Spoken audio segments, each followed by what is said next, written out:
বিশুদ্ধ ভাষাটা এত জরুরি যে আল্লাহ তাআলা তার প্রিয় হাবিবকে মায়ের বুকের দুধ থেকে বঞ্চিত রেখেছেন শুধু বিশুদ্ধ ভাষার জন্য।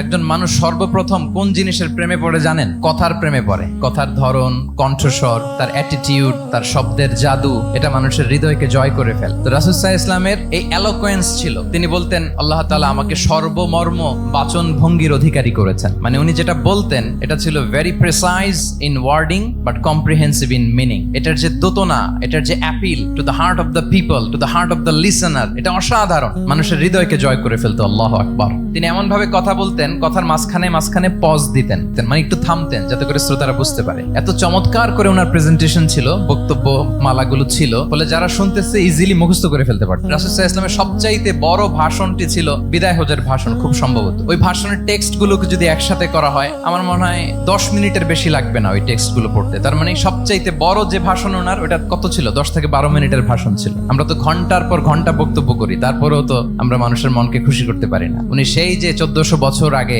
10 মিনিটের একটা ছোট্ট ভাষণ দিলেন, গোটা বিশ্ব আজও হাবুডুবু খায় ওই ভাষণের ভেতর, ঠিক কিনা বলেন? মাঝে মাঝে এমন আবেগ ঘন বক্তব্য উপস্থাপন করতেন, সাহাবারা অশ্রুসিক্ত হতো। আবার যুদ্ধের ময়দানে যখন কমান্ড করতেন, তখন তিনি রেগে যেতেন। উঁচু কণ্ঠে তিনি কথা বলতেন, মনে হচ্ছে একজন সেনাবাহিনীর কমান্ডার তার ব্যাটালিয়নকে কমান্ড করছেন। আল্লাহু আকবার।